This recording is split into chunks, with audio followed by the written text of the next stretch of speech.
Hi, I'm Lindsey Wisherd. I'm Grace and Matthew's mom, and I'm here to read you a book today. Tomatoes for Neela by Padma Lakshmi, illustrated by Juana Martinez Neal. Neela loved cooking with her Amma in their cozy kitchen. There was a lovely portrait of her Pati that hung over them, watching them cook. Neela and her Amma made all kinds of yummy recipes. There were cakes and puddings, and sauces always bubbling away. Amma scribbled all the recipes into a big notebook. It was always open.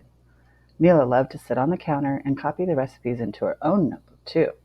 Among the spices and nuts, there sat another cloth-covered book on the shelf. This one looked old and important, like it was full of spells and belonged to a wizard. But it had actually once belonged to her Pati, and one day it would belong to Neela.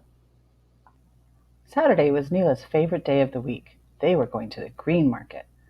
The market was always buzzing with customers and now brimming with crops from the end of summer. Juicy ripe peaches, plump blueberries, golden corn topped with stringy silk so shiny it looked like the hair on Neela's doll. The best time of year. And best of all, tomatoes. Neela smiled at the heirloom tomatoes with their funny shapes and ridges. Amma explained, "They are called heirlooms because their seeds are passed down from season to season, so they always maintain their deep flavor." These tomatoes reminded Neela of Pati's cookbook.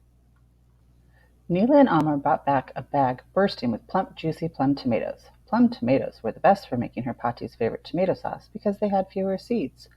Making sauce was something she had done at the end of every summer right before school started since Neela could remember. Neela loved how the sauce tasted, but the sweetest part was that it made her feel closer to her Pati, who lived far away in India. Neela unpacked their treasure onto the counter as she smiled up at her Pati's portrait. Neela always helped her Amma.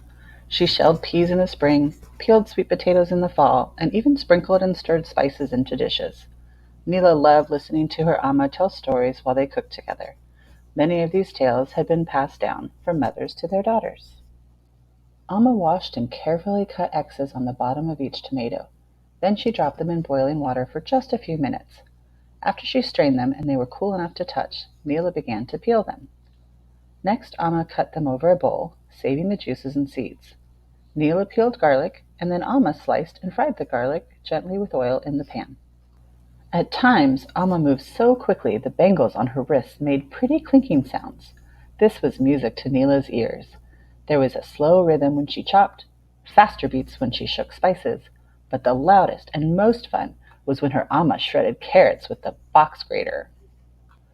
When the garlic was just barely golden, Amma added the tomatoes to the pan.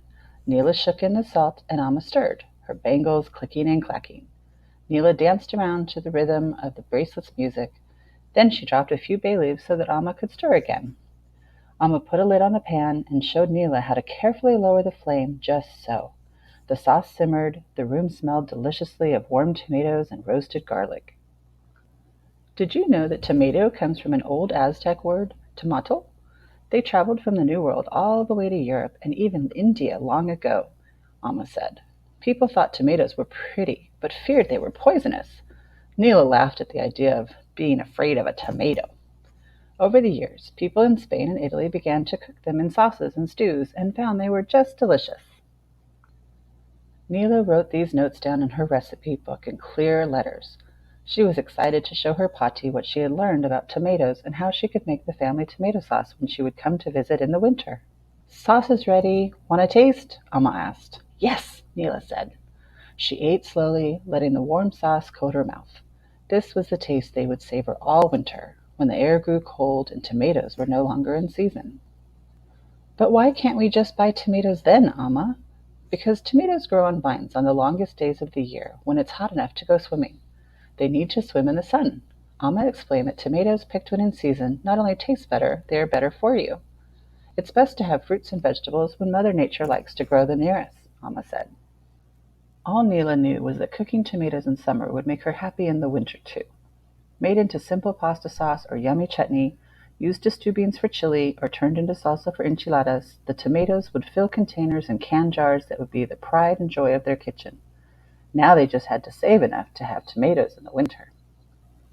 Neela placed a special jar of tomato sauce in the back of the cupboard that she would save for Potty's next visit. That way she could be a part of this special Saturday too. One day soon they would share these sweet flavors together. The end. In case you're interested, here's the recipe for Potty's amazing tomato sauce, as well as Neela's tomato chutney. Here you can take a couple minutes to learn more about tomatoes and farm work.